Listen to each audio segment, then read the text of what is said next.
युवा राज्य, युवा मुख्यमंत्री। और आज हमारे साथ युवा मंत्री हैं मोहम्मद हफीजुल हसन अंसारी जी। इनके जिम्मे अल्पसंख्यक कल्याण, पर्यटन, कला संस्कृति और खेल है। मंत्री जी, पहला सवाल ये है कि झारखंड प्राकृतिक संपदाओं से भरा है। देश के और कई अन्य राज्य हैं जहां पर केवल पर्यटन से ही उनकी पूरी इकोनॉमी चलती है। हम इसमें कहाँ पीछे रह जाते हैं, जबकि हमारे पास पर्याप्त संसाधन है, पर्याप्त चीज़ें हैं। देखिए, इससे पहले जो सरकार यहाँ थी उन्होंने कभी पर्यटन के पर ध्यान ही नहीं दिया। हमारी सरकार, ये जो विभाग मुझे मिला है, ये विभाग पहले मुख्यमंत्री जी के पास था और मुख्यमंत्री जी ने बहुत अच्छा सोच इसमें रखे हैं, बहुत आगे इसमें एक्टिविटी करा के रखे हैं। और हम लोग जो अभी कैबिनेट में भी हम लोग बैठे, उस दिन भी बात हुई। नेतरहाट के बारे में कि हम लोग को डेवलप करना है, रजरप्पा है, पतरातू है, मधुबन है। तो पहले की जो गवर्नमेंट है उन्होंने ये ध्यान नहीं दिया कि हमको क्या करना है। लेकिन इस बीच में तो कई बार आपकी भी सरकार रही। इन कई बार नहीं, एक बार 14 महीना का सरकार रही। शिबू सोरेन जी की सरकार 6 महीना, हेमंत जी की सरकार रही, 14 महीना का, फिर आपको मिला मौका।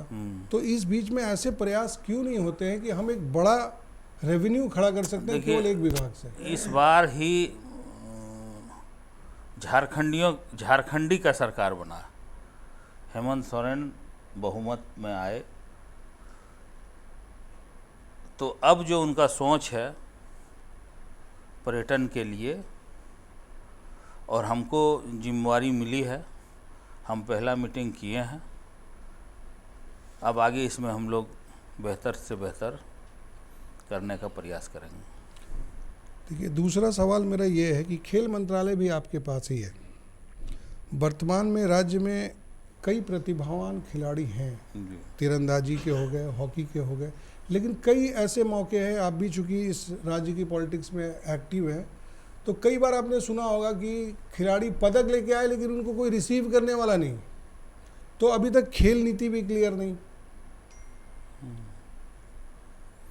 खिलाड़ियों के विकास के लिए आपकी सरकार कितनी गंभीर है और क्या करेगी आगे? अभी देखिए, पहली बार 40 खिलाड़ी को हम लोग नौकरी देने जा रहे हैं। उसमें एक को हम लोग दे दिए हैं। 39 को हम लोग फ्राइडे को ही देना था, लेकिन टाइमिंग का सेटिंग मुख्यमंत्री जी से नहीं हो सका। अब अभी हम जा रहे हैं, बहुत जल्द हम लोग उसको नियुक्ति पत्र देंगे। जैसे कोरोना का जब काल आया तो पूरे देश में एक तबाही वाली स्थिति थी। जो जहाँ थे वहाँ परेशान थे। हमारे लोगों का ये हमको ये पता चला कि झारखंड के कितने लोग बाहर हैं। जब वहाँ से लोग वहाँ से पैदल चलना शुरू किए, तो हेलीकॉप्टर से तो हमारी सरकार उनको लेके आई, लेकिन अब जब फिर स्थितियाँ सामान्य होने लगी हैं, जब टीका आ गया है, तब अब लोग फिर वापस जाना शुरू किए। तो उनको रोकने में सरकार क्यों नाकाम हो रही है?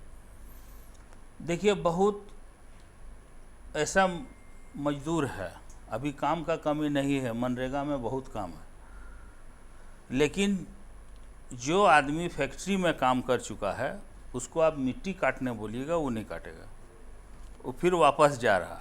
काम का यहाँ कमी नहीं है, लेकिन वो उनका आदत नहीं है कि वो लेबर में दिहाड़ी मजदूरी में काम करे, क्योंकि उनका जहाँ वो काम फैक्ट्री में करते हैं वहाँ स्टैंडर्ड है, उसका 15,000 20,000 रुपया मिलता है। और यहाँ आपको मजदूरी कम है और काम भी उसका दूसरा। मेन कारण उसका यही है बाहर। तो यहाँ पर वैसा इंफ्रास्ट्रक्चर तो हम लोग को खड़ा करने की दिशा में कभी तो सोचना पड़ेगा। 20 साल एक बहुत लंबा टाइम होता है। ठीक है, आप कह रहे हैं कि अभी झारखंडियों की सरकार आई है, अभी हम लोग को फुल फ्लेजेड काम करने का मौका मिल रहा है, लेकिन एक विज़न और एक पूरा प्लॉट मैप तो तैयार होना चाहिए कि हमको करना कैसे। तो इस दिशा में आप क्या कर रहे हैं? देखिए अभी पिछला कैबिनेट में आप देखे होंगे कि आंदोलनकारी जो थे यहाँ, हाँ, उसके उनको- आश्रितों को पहली बार इस तरह हुआ हाँ, ठीक। कि दिया गया। और धीरे धीरे हेमंत बाबू का कैबिनेट, और हेमंत बाबू जो हैं वो होम्योपैथिक इलाज करते हैं, बहुत ठोस इलाज और बहुत सोच समझ के करते हैं, और वो धीरे धीरे सब कुछ हो रहा।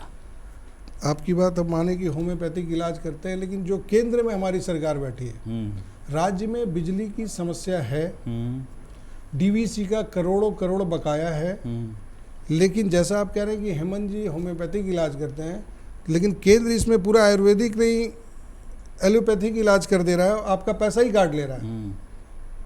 इस पर क्या कहेंगे? तो इस पर तो आप लोग को उठाना चाहिए। देखिए, मीडिया तो एक तरफा काम कर रहा है। मीडिया जो है किस तरह सौतेला व्यवहार झारखंड के साथ हो रहा है। अभी बात उस दिन विधायक दल का बैठक था हम लोग थे उसमें सब, उसमें बोला गया, बहुत विधायक बोले कि जिस तरह हम लोग के साथ व्यवहार किया जा रहा है, उसका डीवीसी का 6 प्लांट या 4 प्लांट यहाँ है, उसमें कोयला बंद करा दीजिए। ज़मीन तो झारखंड का है, झारखंड सरकार है का, लेकिन बोले ना कि वेट एंड वॉच हो रहा है। अच्छा, अभी धनबाद में जहाँ पे आप अभी बैठे हैं, यहाँ से 500 मीटर होगा मैक्सिमम, एक स्टेडियम बन रहा है, बरसों से बन रहा है, माने बन ही रहा, वो ख़त्म ही नहीं हो रहा। आज तक वहाँ कोई एक बड़े आयोजन नहीं हुए, लेकिन केवल उसका बजट बढ़ा है, फिर अभी काम लगा है, फिर अभी चल ही रहा। तो इस दिशा में हमको लगता है कि एक बार आपको देखना चाहिए, क्योंकि यहाँ से कई ऐसे क्रिकेट के खिलाड़ी पैदा हुए, फुटबॉल के खिलाड़ी पैदा हुए, यहाँ लंबा इतिहास रहा है फुटबॉल में, यहाँ पे 2-3 लोग इंडिया खेले, लेकिन यहाँ एक स्टेडियम है और बरसों से बन रहा है, आप एक बार उसका पता कर लीजिए। तो उस पर क्या कहेंगे आप? देखिए, हम लोग तो अभी पहला बैठक किए हैं, समीक्षा बैठक, खेल का है, पर्यटन का है, कला संस्कृति का है, इस सब का किए हैं। डायरेक्टर जो हैं उनसे बात किए, सचिव से बात किए। अभी एक दौर का बैठक हुआ है। अब धीरे धीरे, क्या कि खेल से हम जुड़े हैं, मेरा पढ़ाई सिंदरी से हुआ और धनबाद का हर गली में हम घूमे।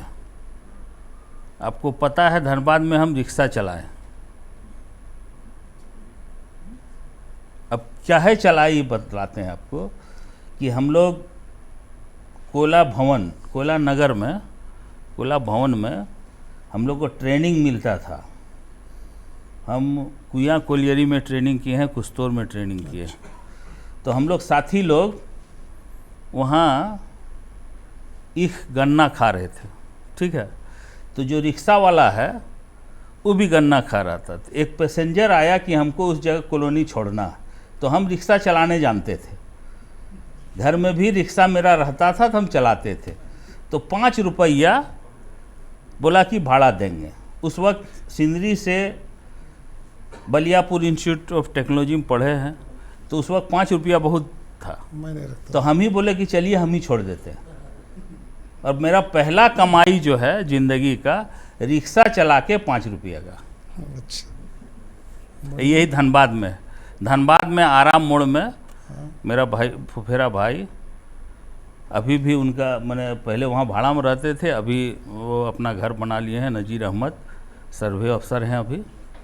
तो धनबाद से मेरा बहुत लगाव है और करीब 8 साल हम धनबाद में रहे। हाँ, तो हम लोग उम्मीद करते हैं कि अब आप युवा मंत्री हैं, धनबाद से आपका लगाव भी है, तो कम से कम एक स्टेडियम को जल्द से जल्द मुफ्त रूप दिया जाएगा, देखते हैं कि खिलाड़ियों को इससे लाभ हो।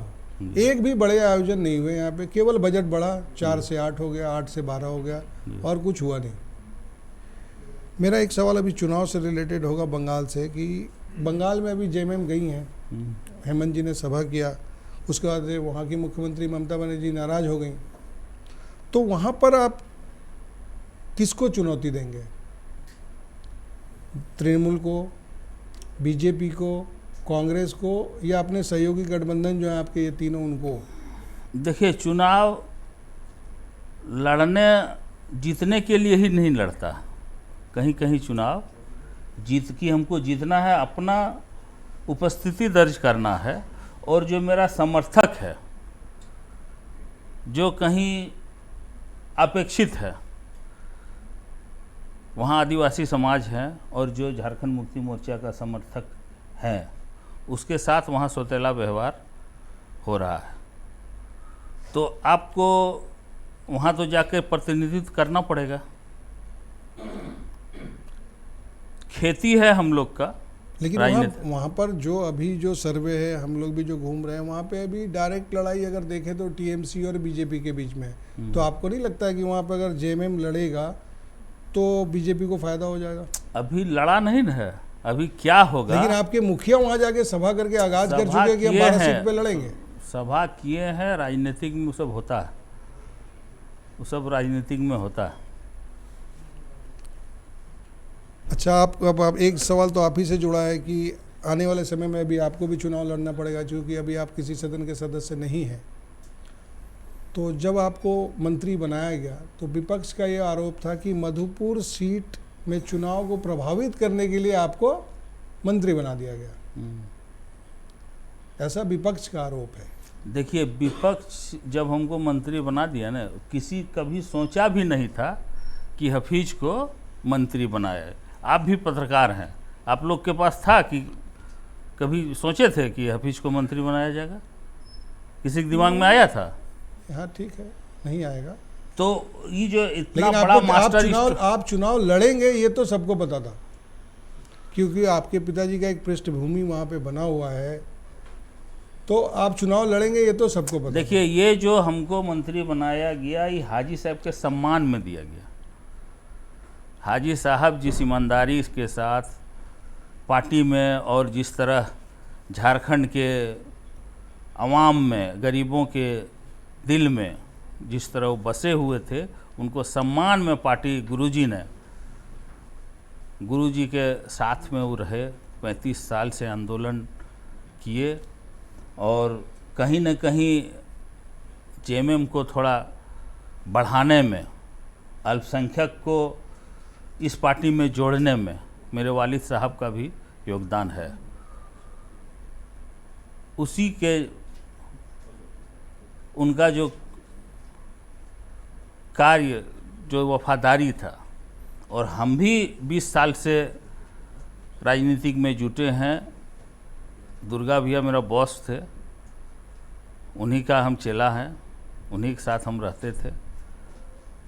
तो उस परिवार से हम जुटे हुए हैं, और हर इलेक्शन में हम लोग, चाहे दुमका एमपी इलेक्शन हो या एमएलए इलेक्शन हो, हमको जिम्मेवारी मिलता है, जमा भी हमको देखना पड़ता है एमएलए इलेक्शन, एमपी इलेक्शन में। तो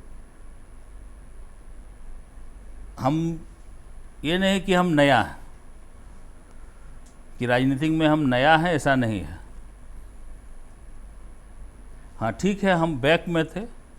मैनेजमेंट 15 साल से मधुपुर विधानसभा का हम ही संभाल रहे थे। दुर्गा भैया जब इलेक्शन लड़े तो पूरे गोड्डा लोकसभा का प्रभारी हम ही बने थे, हमको ही बनाए थे।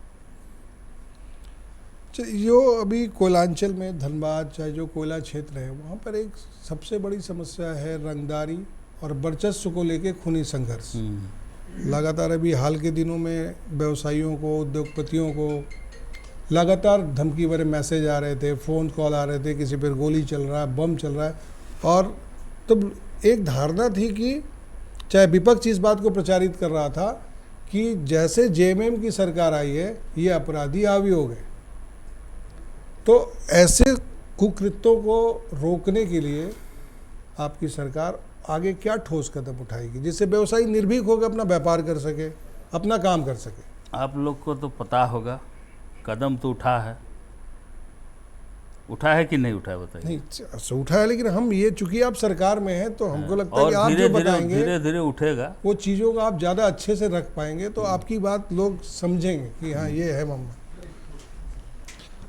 ठीक है। युवा मंत्री को देखकर यह उम्मीद हम कर सकते हैं कि धनबाद की तस्वीर बदलेगी, राज्य की तस्वीर बदलेगी। इसमें एक दुष्यंत की कविता है कि हो गई पीर पर्वत सी पिघलनी चाहिए, हिमालय से भी गंगा निकलनी चाहिए। आग मेरे सीने में ना सही तो तेरे सीने में ही सही, पर कहीं भी हो जलनी चाहिए। इसी उम्मीद के साथ हम मंत्री जी का धन्यवाद करते हैं और आगे के लिए आप देखते रहे 99 न्यूज़। धन्यवाद।